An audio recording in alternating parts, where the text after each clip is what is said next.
अगर हिम्मत थी तो एएसआई की रिपोर्ट दिखाने की, हिम्मत थी तो इस देश में रिपोर्ट दिखाने की राम मंदिर में क्या मिला नीचे खुदाई में, वो बताओ इस देश को। सुप्रीम कोर्ट को दोबारा बाबरी मस्जिद फैसले की तरह, राम मंदिर फैसले की तरह फैसला देने से बचना चाहिए। ऐसे सबूत नहीं मिले हैं जिसमें यह साबित हो कि यहाँ मंदिर तोड़ के मस्जिद बनाई गई। जो मस्जिद तोड़ी गई है, जिसको अपराध बताया सुप्रीम कोर्ट ने, अब उससे भी बड़ी मस्जिद बनेगी वहाँ पे। और मस्जिद वालों ने राम मंदिर वालों से ज़्यादा लंबी लाइन खींच दी। क्या खींच दी कि हम यहाँ पे वृद्धाश्रम बनाएंगे, अस्पताल बनाएंगे और वेजिटेरियन किचन बनाएंगे, जिसमें पूरी दुनिया के हर संप्रदाय के लोग आके खाना भी खाओ और विजिट करो, सबके लिए हम खोलेंगे। तो इतना विशाल हृदय दिखाया उन्होंने।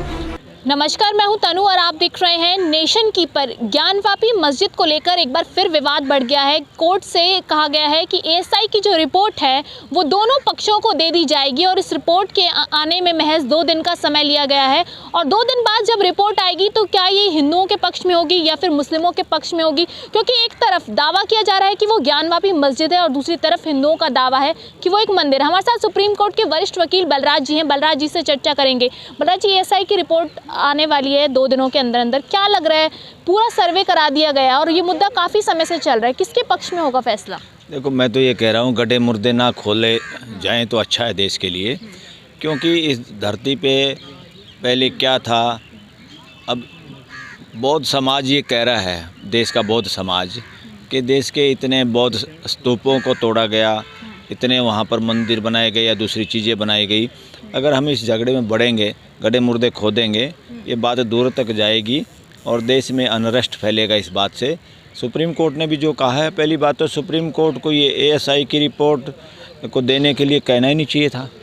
मैं तो कहता हूँ सुप्रीम कोर्ट गलत है इस मामले में। क्या है, हमारे यहाँ कानून पास हुआ था जब बाबरी मस्जिद वाला झगड़ा हुआ देश में, तो पार्लियामेंट ने सोचा भाई देश में ये झगड़े और भी हो सकते हैं, इन झगड़ों को समाप्त किया जाए और ताकि कोई भी ऐसा झगड़ा ना हो। तो एक प्लेसेस ऑफ वर्शिप एक्ट बनाया, जिसके मायने बेटा ये है कि भाई जो जगह जहाँ पर जो कुछ आज के दिन, उसको वहीं रहने दो, छेड़खानी मत करो, ना कोई उल्टी पुल्टी डिमांड करो। आज कोई कह रहा है इसको खोदो, कल कोई दूसरा कहेगा इसको खोदो। ये खोदने वोदने की बात ठीक नहीं है। जो जहाँ है उसी तरह और बहुत सारी जगह है, मंदिर बना लो, मस्जिद बना लो, किसी को गिरजाघर बनाना, किसी को गुरुद्वारा बनाना, कोई मनाही तो है नहीं। मगर इस तरह के झगड़े से समाज के अंदर दीवारें बनेंगी और ये देश के लिए घातक है, ये अच्छी बात नहीं है। सुप्रीम कोर्ट ने भी चलो कहा एएसआई की रिपोर्ट दे दो। अरे भाई, राम मंदिर में भी आप लोगों को पता है झगड़ा सिर्फ ये था, ये राम जन्मभूमि है या मस्जिद है, या मस्जिद मंदिर तोड़ के बनाई। सुप्रीम कोर्ट के फैसले में क्लियर कट है, सुप्रीम कोर्ट ने क्लियर कहा था कि मस्जिद का तोड़ना बिल्कुल अपराध था और यहाँ पर कोई ऐसे सबूत नहीं मिले हैं जिसमें यह साबित हो कि यहाँ मंदिर तोड़ के मस्जिद बनाई गई। उसके बावजूद भी सुप्रीम कोर्ट ने फैसला दिया। पहली बात तो देना नहीं चाहिए था, और अगर दोनों पक्षों की किसी रजामंदी पर एक झगड़ा है, भाई आखिर हिंदू मुसलमान हैं तो यहीं के लोग भाई हैं, समाज के हैं, इस देश के नागरिक हैं सारे के सारे। ये एक परिवार 140 करोड़ लोगों का। अब इन विवादों को और आगे से आगे ले जाने की ज़रूरत नहीं, इसको पूर्ण प्रतिबंध लगाना चाहिए। सुप्रीम कोर्ट भी इस तरह की चीज़ों में इन्वॉल्व होती है एक्ट के ख़िलाफ़, या लोगों में इस तरह की ये चीज़ों का कहीं एंड होने वाला नहीं देश में। इससे झगड़े बढ़ेंगे और एक दिन ऐसा आएगा, अगर इसी तरह का सुप्रीम कोर्ट से भी हवा मिलती रही इन मामलों को, इस देश के और टुकड़े और बंटवारा हो सकता है। पहले लोगों के दिल बंटते हैं, फिर जगह बढ़ती हैं। घर में भी भाइयों के, भाई बहनों में, परिवार के लोगों में पहले हमें दिल में मनमुटाव होता है, फिर घर बंटते हैं, प्रॉपर्टियाँ बढ़ती हैं और झगड़े होते हैं। एएसआई की जो भी रिपोर्ट, मैं तो कह रहा हूँ उसको देने की भी ज़रूरत नहीं, तो उसे प्रतिबंध लगाना चाहिए। तो कोई एएसआई की ज़रूरत नहीं है। हाँ, स्ट्रिक्टली ये बात फॉलो की जाए कि दोनों मंदिर हों चाहे मस्जिद हों, उनमें जो भी रिचुअल हो या धार्मिक कर्मकांड हो, कोई ऐसे कार्रवाई ना हो जिससे दोनों समाज के कोई गुंडा एलिमेंट उसका बेनिफिट उठा सके। होनी तो ये बात चाहिए, बल्कि या दोनों समाजों को बिठा के आराम से ये कहा जाए कि भाई ये जगह यहाँ दे दो। दोनों का पास पास होना कई बार झगड़े का कारण बन सकता है। आप लोग ये जगह कहीं और जहाँ कहोगे वहाँ ले लो, और उसके बदले में सरकार का तो काम नहीं, हिंदू समाज सामने आए और भाइयों की तरह एक दूसरे से रिक्वेस्ट करके उसको निपटा के उनको दूसरी जगह दें, और बल्कि उसको के लिए आर्थिक योगदान भी दें। क्या बुराई है? अगर हमें अपनी लंबी लाइन खींचनी है तो वो इंसानियत से खींची जाएगी। वो धार्मिक फसादों में, झगड़ों पे, इस तरह के अपने बुज़ुर्गों ने क्या किया क्या नहीं किया। आज आँख के बदले में आँख लेने का कोई मसला नहीं है।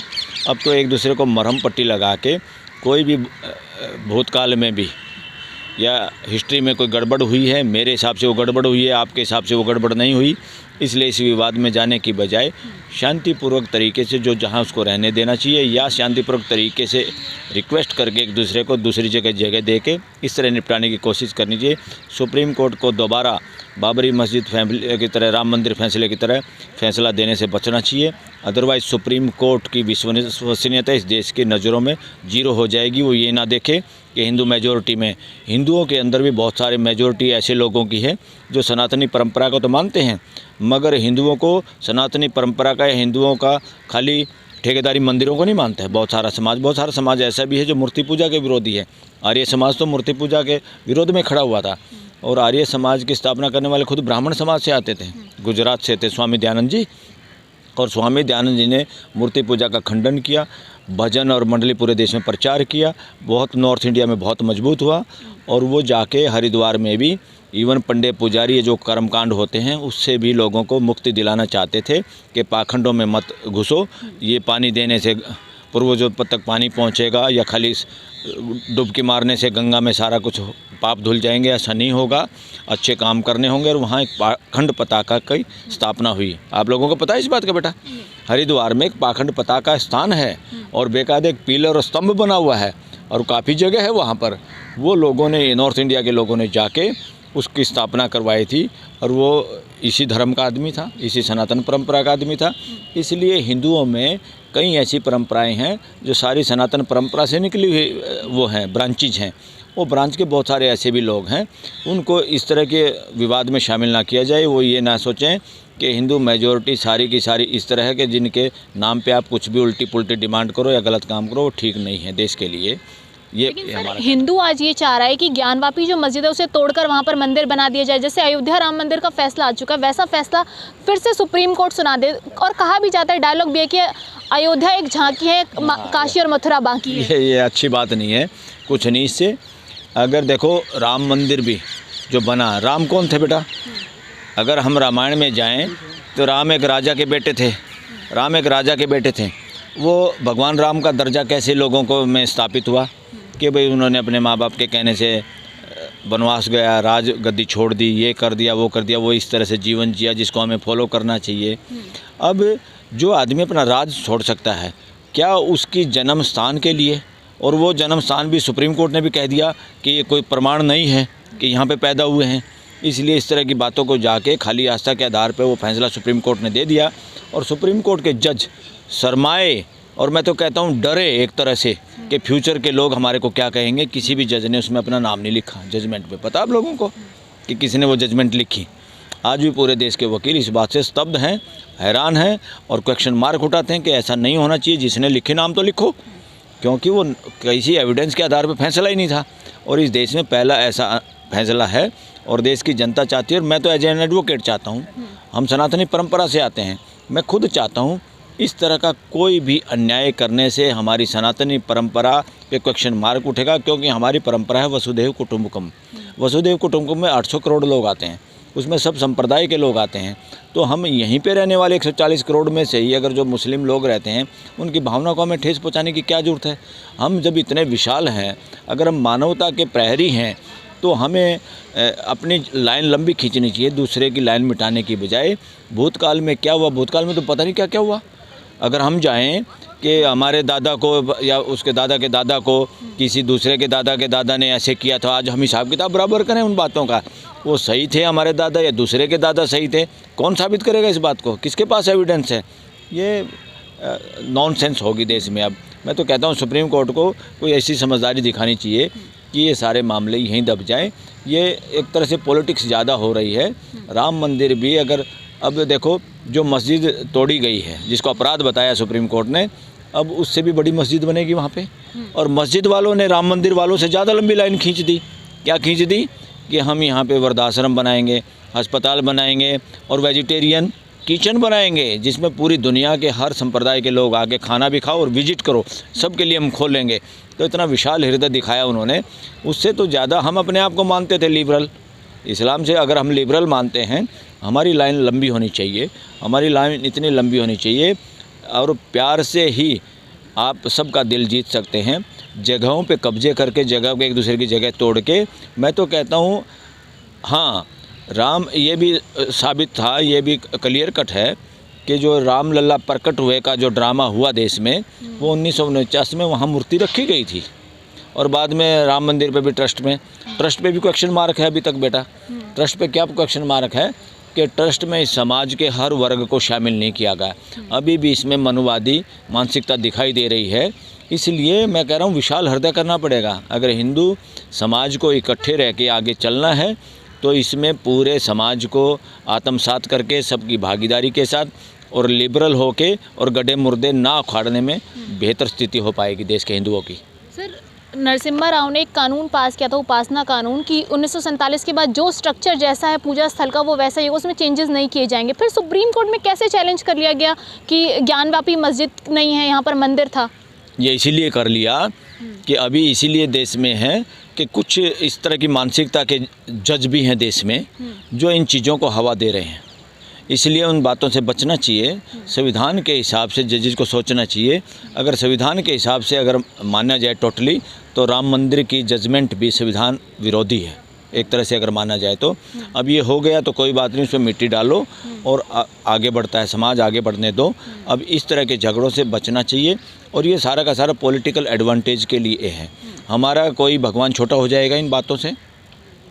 आपका एक कमरा तोड़ के अपने, ये जो यहाँ जितने मुसलमान हैं लोग, ये कोई बाहर के आए हुए नहीं हैं, बहुत कम परसेंटेज होगी, बहुत ही रेयर जो बाहर से आके यहाँ बसे। यहाँ हमारे वही लोग हैं, शेड्यूल कास्ट और बैकवर्ड क्लास के ज़्यादातर भाई, इवन दूसरे समाजों से भी बने हैं, इसमें वो नहीं, मगर ज़्यादातर लोग वो हैं जिनको आजकल पसमानदा मुसलमान कहते हैं। उस तरह के गरीब लोग ज़्यादा इस्लाम में आए हैं और क्रिश्चियनिटी में भी वही लोग आए हैं। इसका मतलब क्यों? हमारी व्यवस्था या जो हमने हिंदुत्व की जो ठेकेदारी जो लोग लिए हुए थे, इस तरह का माहौल देश में रहा कि उन लोगों को कन्वर्जन करना पड़ा। जब कोई प्यार से हम किसी को मंदिर में भी ना घुसने दें और कोई दूसरा आदमी उनको गले से मिला लगा के अपने घर में आने दे और चाय पिलाए, किसको पसंद करेंगे लोग? आप ही बताओ। एक आदमी आपको घुसने ना दे अपने घर में, एक दूसरा आदमी आपको नमस्ते करे, बुलाए, पानी पिलाए और चाय पूछे, ये भी ना पूछे आप कौन जाति हो, कौन धर्म हो, कौन अच्छा लगेगा? बताओ बेटा। तो इसलिए लोगों में, इस देश में जो भी है, इस्लाम की भी जो ज़्यादा स्थापना है, बंदूकों से तलवार से ज़्यादा नहीं चलते धर्म, हमेशा प्यार मोहब्बत से चलते हैं।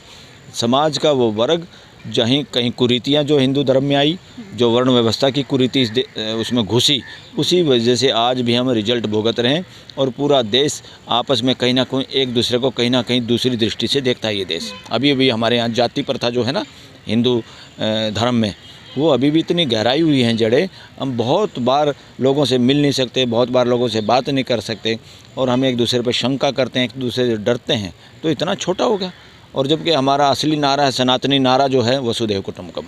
सर, आखिरी सवाल ये है कि जब ज्ञानवापी का सर्वे हो रहा था तो कुछ चित्र सामने आए थे, कोई कह रहा था शिवलिंग है, कोई कह रहा था कि वो फव्वारा है। तो अब जो पूरी एएसआई की रिपोर्ट आएगी तो क्या लगता है किसके पक्ष में आने वाला है फैसला? एएसआई की रिपोर्ट, अब एएसआई भी नहीं बची बेटा। जो लोग इस मुद्दे को उठा रहे वही लोग सत्ता में हैं। एएसआई में कर्मचारी लोग काम करते हैं। आपका नौकर आपके खिलाफ जाएगा क्या? अगर हिम्मत थी तो एएसआई की रिपोर्ट दिखाने की, हिम्मत थी तो इस देश में रिपोर्ट दिखाने की राम मंदिर में क्या मिला नीचे खुदाई में, वो बताओ इस देश को, बता के दिखाओ। सुप्रीम कोर्ट कहे बताओ उसको क्या था वहाँ पर। ये बेवकूफ़ बनाने की बात है, ये बेवकूफ़ बना रहे देश को। कोई एएसआई वगैरह नहीं, ये दिस इज़ नॉनसेंस और इसको कोई जरूरत नहीं है करने की। चुपचाप भाईचारा सबसे बड़ी चीज़ है। हिंदुत्व के ठेकेदार चंद लोग नहीं हो सकते जो वर्ण व्यवस्था के पोषक हैं। हिंदू धर्म में जो अभी जो राम मंदिर का भी जो ट्रस्ट बना है, वो भी सांप्रदायिक क्या, वो जातिवादी ट्रस्ट है।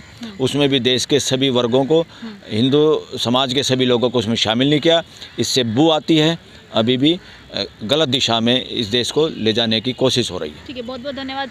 हमारे साथ बलराज जी थे। अयोध्या झांकी है, काशी और मथुरा बाकी है, ये स्टेटमेंट जब बोली जाती है तो कहीं ना कहीं ये राजनीतिक स्टेटमेंट हो जाती है। और आज देश में हिंदू और मुस्लिम की जो लड़ाई है, मंदिर और मस्जिद की जो लड़ाई है, वो तेज़ी से बढ़ रही है। इस बीच ASI की जो रिपोर्ट है वो 2 दिन के अंदर आने वाली है। कोर्ट से फैसला आ चुका है। वो रिपोर्ट किसके पक्ष में होगी देखना भी बेहद अहम है। कमेंट सेक्शन में अपनी राय ज़रूर दें कि ASI की जो रिपोर्ट है वो किसके पक्ष में होगी। नमस्कार।